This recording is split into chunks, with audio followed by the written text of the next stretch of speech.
question I get asked a lot is how to keep live food alive for longer. It's not really that difficult. I'm going to show you a quick run through on keeping different live foods alive. What I have in here is some bran. You can use bran or anything cereal based. Bran tends to be better because it doesn't have a lot of sugar in like some cereals. So, where'd you get that from? Holland and Barrett generally sell bran. Most supermarkets should sell bran.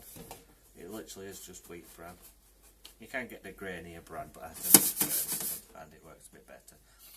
Literally, it's the same bran as you see in tubs of live food. Literally, just put a very small cover in here. Get your box of crickets. Pick them up in the egg carton. Tap out whatever you need, and then voila with the rest, providing it's not dirty. Would you pick out any dead before you do that? Yeah, if you do spot any dead ones, pick out any... Oh, there we go. I don't think that one's asleep. I think that one's dead. Same with that one. The only thing I'd say is crickets will pretend to be dead, so just be doubly sure. Give them a shake. Yeah, they're definitely dead. That one's in the bin. Generally, you do get, with most cricket keepers, little feeding things. This is a second-hand one just for the purpose of this video. It's just like a plastic tray. Generally what I tend to do is put kitchen roll moistened so they can drink from it, or you can use something like cricket gel. The only thing I don't tend to put in for crickets especially is water, because they'll just jump in it and drown. So it's a complete waste of time. They do get all their water requirements from the food.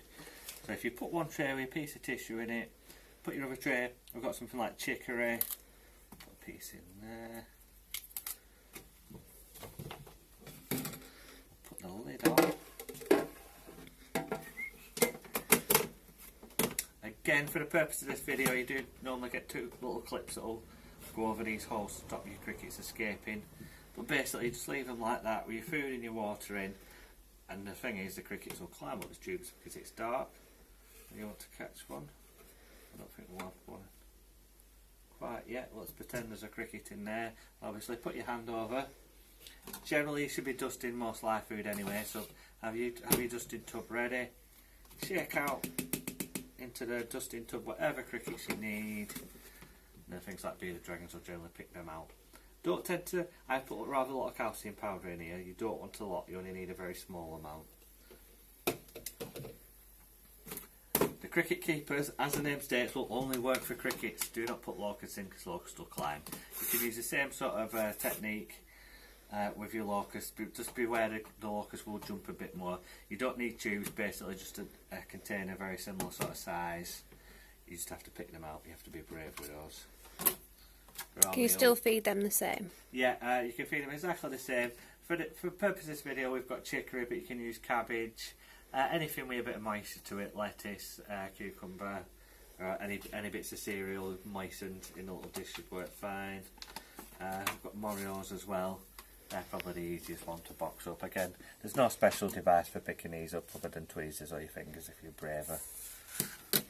Can you give them bread? Yeah, bread. I do tend to find they like bread. They won't generally eat white bread, they do prefer brown bread. There's no jam or butter goes on it, plain bread. There are things that you can give them if you're feeling very generous, like jelly pots. You can give these as treats for your animals. Well, they get nutrients from the food they eat as well, don't they? Yeah. So if you're giving them high calcium things like cabbage and chicory, that's quite good. There are like artificial sort of beastie feasts. That is mostly bran based, but it does work quite well if you want something just quick and easy to feed your live food. They call it gut loading, don't they? Gut loading, yeah. Essentially, the better fed your crickets are, it's better for you. Obviously, it's better for your dragon or your lizard or whatever creature it is you have. Waxworms? Waxworms. You can put a honey mix again with bran just to keep these going. Generally, I don't tend to find there's a great point feeding these too much because they don't tend to. What's that one? The thing to bear in mind with waxworms, they are a wax moth larvae, so they will turn into moths. If you don't like moths, just be careful when you open your tub. I've just opened this tub to see if I can see any that seem maybe metamorphosising. And no, that's a very good tub because there's not one in there. They generally change to a different colour almost brown. You can still feed those ones, but you're better to feed these. I mean, again, some creatures will eat them off as well if you don't mind catching them. I generally tend to prefer to keep your crickets how they're housed. There's not as much light gets into these, and if you keep your waxworms at a lower temperature, generally I find they last a bit longer. I do reuse cricket tubs if you're a customer and you're popping in. Any cricket tubs you have spare would be most handy. Well, I hope you enjoyed the video, and if you do, like it or subscribe.